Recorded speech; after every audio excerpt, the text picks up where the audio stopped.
भानुसेजी ज्या प्रकारे थेट शरद पवारांचं नाव घेतलेलं आहे आणि रेफरन्स देऊन या निवेदनामध्ये त्यांनी काळ वेळ सांगून त्यानंतरचा घटनाक्रम सांगून आरोप केलेले आहेत, कसं पाहता आपण या आरोपांकडे? सर्वप्रथम सर्वांना जय जिजाऊ. हा बॉम्बस्फोट झाला आणि यामध्ये 6 लोक मारले गेले, 95 ते 100 लोक जखमी झाले. महत्वाची गोष्ट ही आहे की याचा तपास सुरू झाला आणि तपास सुरू झाल्यानंतर हेमंत करकरे हे तपास अधिकारी म्हणून काम पाहत होते. त्यांनी अगदी थोड्याच दिवसात 2-3 महिन्यातच चार्जशीट दाखल केली होती. 4000 पानाची ती चार्जशीट होती, आपण लक्षात घेतलं पाहिजे. आणि त्यानंतर दुर्दैवी ते शहीद झाले. मुद्दा असा आहे की त्यानंतर मग हा सीबीआय कडे गेला, नंतर मोकोका लागला गेला, त्यानंतर एनआयए कडे हा तपास आला. सध्या कुणाच्या ताब्यात आहे राष्ट्रीय सर्व तपास यंत्रणा? तर ती अमित शहाच्या ताब्यात आहे. मुद्दा असा आहे की 2014 पासून तर आजपर्यंत सरकार हे भाजपचं आहे. नेरेटिव्ह कसा सेट करायचा हे यांना चांगलं माहीत आहे. हिंदू दहशतवाद, भगवा दहशतवाद, हिरवा दहशतवाद, आमचं असं मत आहे ठामेठोकपणे की दहशतवादाला, आतंकवादाला धर्म नसतो, रंग नसतो. तो दहशतवादीच असतो. हे आपण लक्षात घेतलं पाहिजे. जाणीवपूर्वक कुणाची तरी नावं घ्यायचे, बदनाम करायचं आणि यांचे अजेंडे राबवायचे. अगदी या देशात भारत स्वतंत्र झाल्याबरोबर पहिला दहशतवाद. भानुसाजी, तुम्ही असं म्हणताय, पण हे स्वतः ज्यांनी हे सगळं भोगलेलं आहे ते सांगतायत, हे काही भाजप सांगत नाहीये. मुद्दा असा आहे की हे आरोपी होते, हे 7 आरोपी आहेत. करकरेंनी हे सिद्ध केलं होतं. यांच्या कर्नल पुरोहितांनी काय केलं, त्यानंतर दयानंद पांडेंनी काय केलं, साध्वी प्रज्ञा सिंगची ती स्कूटर त्या ठिकाणी ती जी दुचाकी होती ती कशी होती, हे सगळे आरोपी होते. हे अचानक सगळे निर्दोष झालेले आहेत. मग मरणारे दोषी आहेत का? कुणीतरी आरोपी असतीलच ना. आणि जेव्हा हे आरोपी होते नंतर हे निर्दोष सुटलेले आहेत. न्यायालयाने हे निर्दोष आहे असं म्हटलेलं नाही.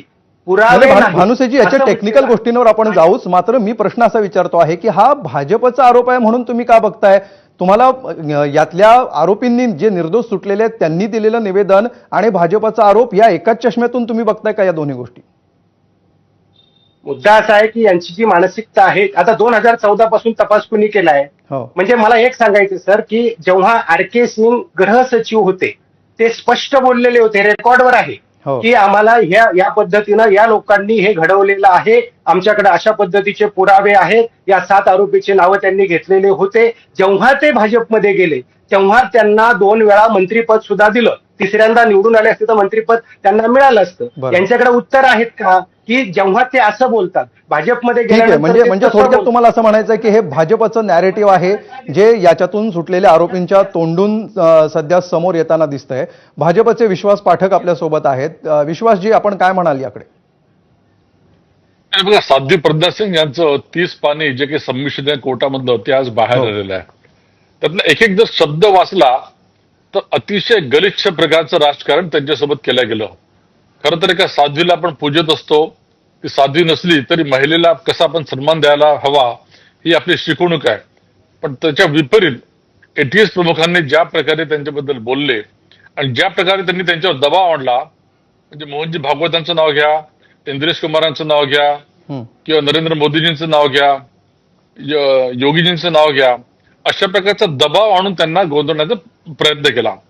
आता मला देखील आठवतं की त्या काळामध्ये साधारणतः संघाच्या वर्तुळामध्ये देखील स्वयंसेवक असं बरेचदा बोलायचे की हे मोठं षडयंत्र आहे आणि जिथे परमपूज्य मोहनजी भागवत सरसंघचालक यांनाच कुठेतरी डेंट करायचं आणि पूर्ण हिंदू समाजावर घाला घालायचा असा प्रयत्न चालू आहे.